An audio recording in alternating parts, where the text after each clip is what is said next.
1922 ईस्वी में निम्नलिखित में से किसके द्वारा यह उद्गार व्यक्त किया गया कि भारतीय संविधान भारतीयों के इच्छा अनुसार होगा? तो ये महात्मा गांधी के द्वारा 1922 में किया गया था। 1924 ईस्वी में किसके द्वारा ब्रिटिश सरकार से यह मांग की गई कि भारतीय संविधान के निर्माण के लिए भारत संविधान सभा का गठन किया जाएगा? 1924 में मोतीलाल नेहरू ने किया था संविधान सभा की मांग।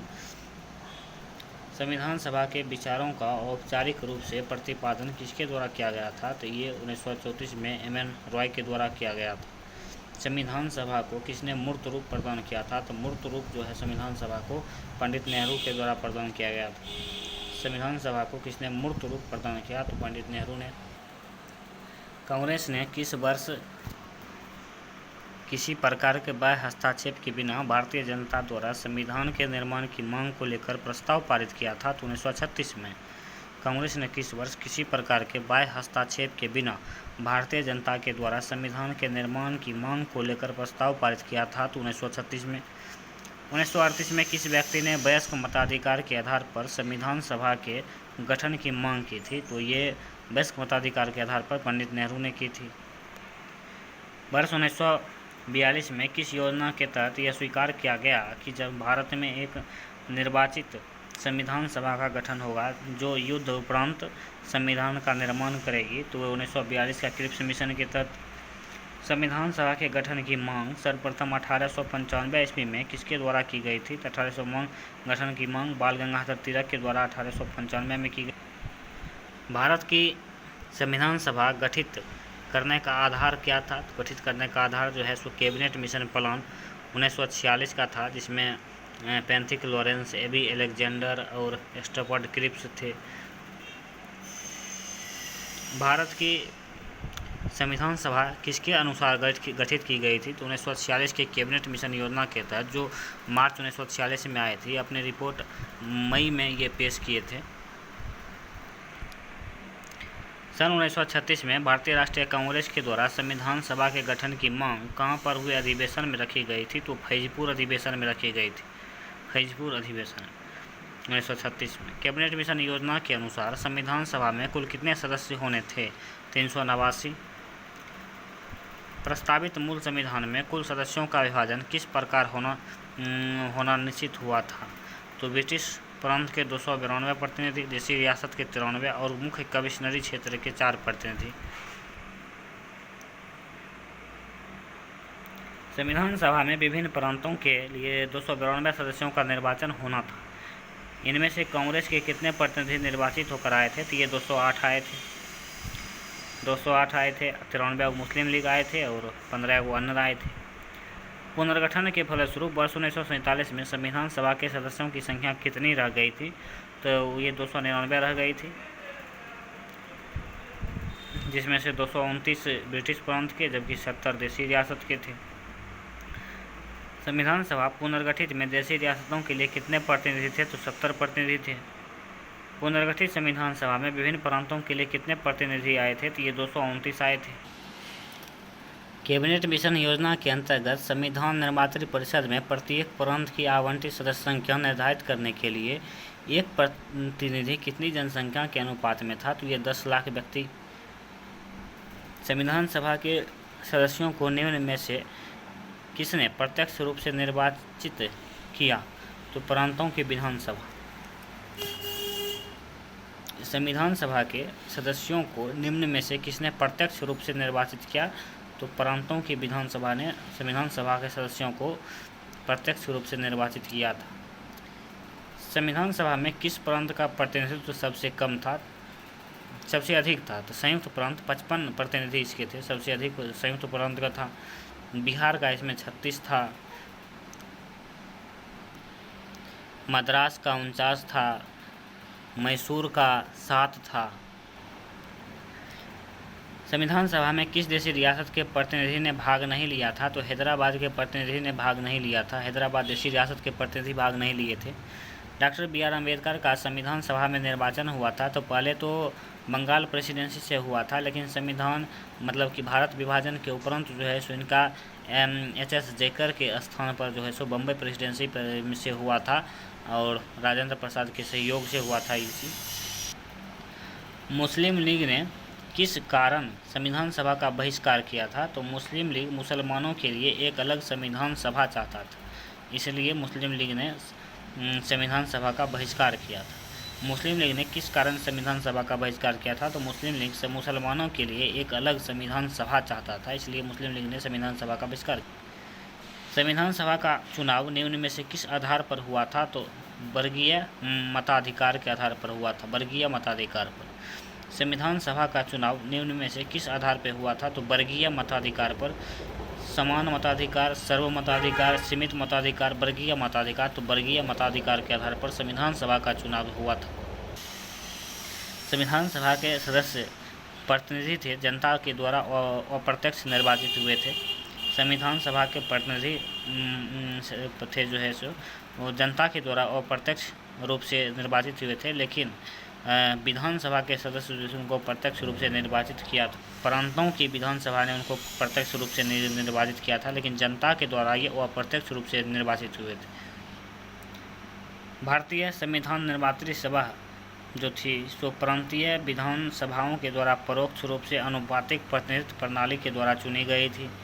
ये बात सही है कि भारतीय संविधान निर्मात्री सभा जो थी वह प्रांतीय विधानसभाओं के द्वारा परोक्ष रूप से, मतलब कि वास्तविक रूप से प्रत्यक्ष रूप से अनुपातिक प्रतिनिधित्व प्रणाली के द्वारा चुनी गई थी, जिस प्रकार राष्ट्रपति के चुनाव में मतदान करते हैं ये सब। भारतीय संविधान को किसने बनाया था? तो संविधान सभा ने भारतीय संविधान को बनाया था। संविधान सभा के लिए चुनाव कब संपन्न हुए थे? तो ये जुलाई अगस्त 1946 में संविधान सभा के लिए चुनाव संपन्न हुए थे। भारतीय संविधान सभा की स्थापना कब हुई थी? तो 9 दिसंबर 1946 को प्रथम बैठक हुई थी। तो संविधान सभा की स्थापना जो है, भारतीय संविधान सभा की स्थापना 9 दिसंबर 1946 को हुई थी।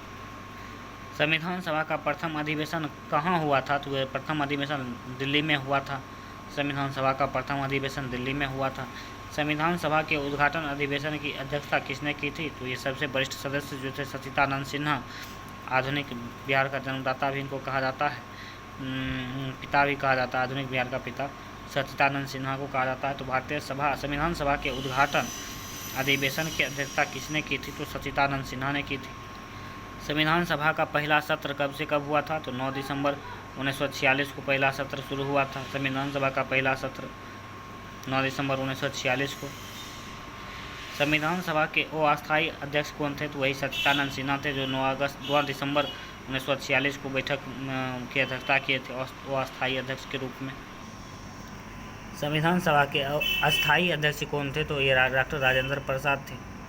11 दिसंबर 1946 को किसी संविधान सभा का अस्थायी अध्यक्ष चुना गया? तो डॉक्टर राजेंद्र प्रसाद को चुना गया था। संविधान सभा के संवैधानिक सलाहकार कौन थे? तो वे BN राव थे। संविधान सभा के चुने हुए अस्थायी अध्यक्ष कौन थे? तो डॉक्टर राजेंद्र प्रसाद थे। निम्नलिखित में से कौन संविधान सभा का सदस्य नहीं है? तो H बेग जो है वे संविधान सभा के सदस्य नहीं है, बाकी सब प्रारूप समिति के सदस्य हैं। KM मुंशी हो गए, N गोपालास्वामी अयंगर हो गया, TT कृष्णमाचारी हो गया। DP खेतान के जगह पर ये TT कृष्णमाचारी आए थे। N माधव राव जो हैं वो मित्र के जगह पर आए थे। संविधान के विभिन्न पहलुओं के अध्ययन हेतु संविधान सभा में कितनी समिति नियुक्त की गई थी? तो 8 छोटी समिति थी और 8 बड़ी समिति थी और 13 छोटी समिति थी। तो संविधान के विभिन्न पहलुओं के अध्ययन हेतु संविधान सभा ने कितनी समितियां नियुक्त की थी? तो इसमें 13 जो दिया हुआ है, यह 13 छोटी समिति थी, जबकि 8 बड़ी समिति थी। संविधान सभा के प्रारूप या मसौदा समिति की नियुक्ति कब हुई थी? तो यह 29 अगस्त 1947 को हुई थी। 29 अगस्त 1947। भारतीय संविधान सभा की प्रारूप अर्थात समिति के अध्यक्ष कौन थे? तो डॉक्टर BR अम्बेडकर थे। संविधान सभा के प्रारूप समिति के सदस्यों की संख्या 7 थी। निम्नलिखित में से कौन संविधान सभा द्वारा गठित प्रारूप या मसौदा समिति का सदस्य नहीं था? तो सरदार पटेल नहीं थे, बाकी राधा कृष्णस्वामी अय्यर थे। DP खेतान की जगह पर TT कृष्णमाचारी आए थे। KM मुंशी भी थे, ये कांग्रेस के एकमात्र सदस्य थे जो मसौदा समिति में शामिल थे। निम्नलिखित में से कौन प्रारूप या मसौदा समिति का सदस्य नहीं है?